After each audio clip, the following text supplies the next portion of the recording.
विषम परिस्थिति आ जाती है जब अचानक हमारे पास किसी साधु महाराज या माताजी का फोन आ जाता है कि फलानी जगह के लिए ये कर दो, फलानी जगह के लिए वो कर दो।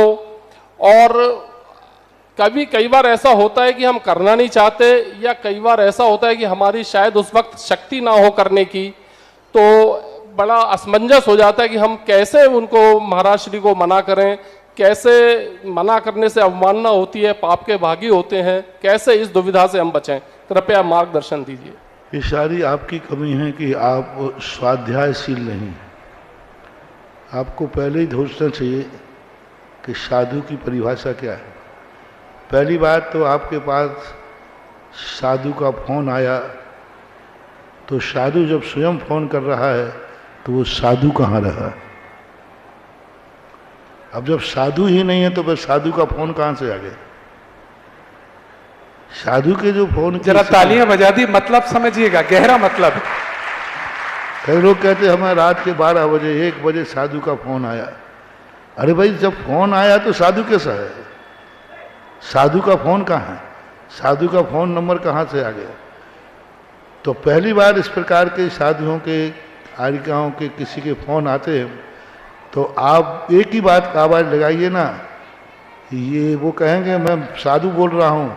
बोले दिगंबर साधु हो ही नहीं सकता, और फोन पे बोल रहा है तो वो साधु हो ही नहीं सकता। जरा तालियां वहीं कट कर दीजिए। आई एम सॉरी प्लीज, मैं दिगंबर जैन साधु का भक्त हूँ, मैं और दिगंबर साधु फोन से इस प्रकार से बोलते नहीं हम, तो वहीं कट कर दीजिए ना आप, यदि आपकी हिम्मत है तो। गारंटी मैं लेता हूँ तुम्हें किंचित माप का पाप का वन नहीं होगा, किंचित मात्र। हम जब राजस्थान में गए तो लोग बहुत ज़्यादा बड़े आक्रोश में थे, फलाना महाराज आता, बोले इतना दान दो नहीं तो हम तुम्हें कबूतर बना देंगे, सांप बिच्छू कर देंगे।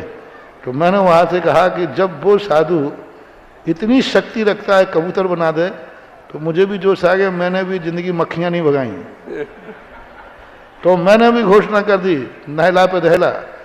मैंने कि जो साधु तुम्हें कबूतर बना देवे, डरना नहीं, उड़कर मेरे पास आ जाना, मैं तुझे कबूतर से इंसान बना दूंगा। क्या बात है? ना उसको कबूतर बनाना है, ना हमें कबूतर। तो ये सब बातें आप लोगों की गलती है। 90% किसी साधु के भ्रष्ट के पीछे आप किसी श्रावक का हाथ होता है।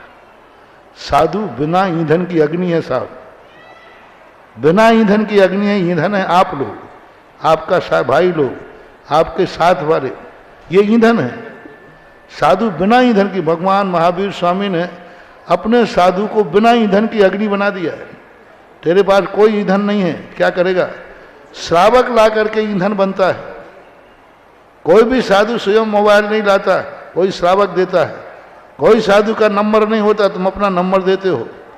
कोई साधु के पास कुछ नहीं। सारी गलतियां जो हैं श्रावक को स्वाध्याय का अभाव होने का ये परिणाम होता है। कायदा से ऐसी स्थितियों में आपको दृढ़ रहना चाहिए। और दान दे रहे हो, फोन आने पर तो दान देने नहीं, दे रहे हो तो मना कर देना। आप पकड़िए साधु के लिए, समझिए साधु के लिए। साधु को बिगाड़ने वाले श्रावक होते हैं।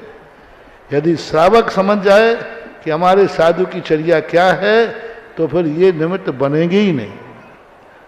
एक परोपकार के लिए करना, एक धर्म कार्य को कुछ ऐसी बात के लिए, वो भी किसी से कहलवा देना, इशारा करना, वो किसी विशेष परिस्थिति में होता है। आप लोग साधुओं को दान दे देते हैं, साधुओं के लिए देते हैं, कोई मतलब नहीं निकलने वाला। आपकी गलती है, आप सावधान रहिए। बोले महाराज जी हम फलाने क्षेत्र पे गए, वहाँ एक महाराज ने हमसे इतने रुपया ले लिए।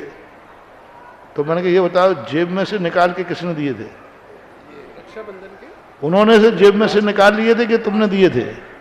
कहीं दिए तो मैं नहीं थे। तो मैंने कहा आप सबसे पहले तो अपराधी आप हुए। आप डरते हैं, इस प्रकार के संबंध में डरने की जरूरत नहीं है। श्रावक चाहे तो 90% साधु को लाइन पे ला सकता है। श्रावक चाहे तो। जितने साधु में मैंने देखा, कितने भी साधु भ्रष्ट हैं, उनके आगे पीछे कोई ना कोई श्रावक का हाथ है, कोई ना कोई सपोर्ट करता है। तो ऐसी स्थिति में आपको चेतना चाहिए और आपको डरना नहीं चाहिए, और ऐसे दान देने से कोई मतलब नहीं है। परोपकार के भाव में कोई आ जाए, कह दे वे थोड़ा बहुत कि भाई फलाना व्यक्ति ऐसा है, फलाना क्षेत्र ऐसा है, वो ठीक है, वो स्वयं उस क्षेत्र के लिए चला रहे हैं, स्वयं उस क्षेत्र में मठाधीश बन के बैठे हैं। साधु स्वयं क्षेत्र का मठाधीश बन के बैठा है, वहां आपको दान नहीं देना चाहिए। नियम से उस दान का दुरुपयोग हो रहा है, नियम से हो रहा है। पहले देखो कि इस क्षेत्र से साधु का कोई लगाव तो नहीं है, साधु का कोई स्वार्थ तो नहीं है।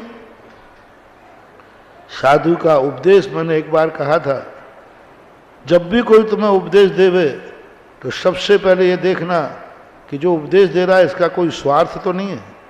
यदि थोड़ा भी स्वार्थ आए तो उसके बात को मानने की जरूरत नहीं है, और निस्वार्थ हो जाए तो जिंदगी का सब कुछ लुटा देना, तो भी अहोभाग्य मान के लुटाना।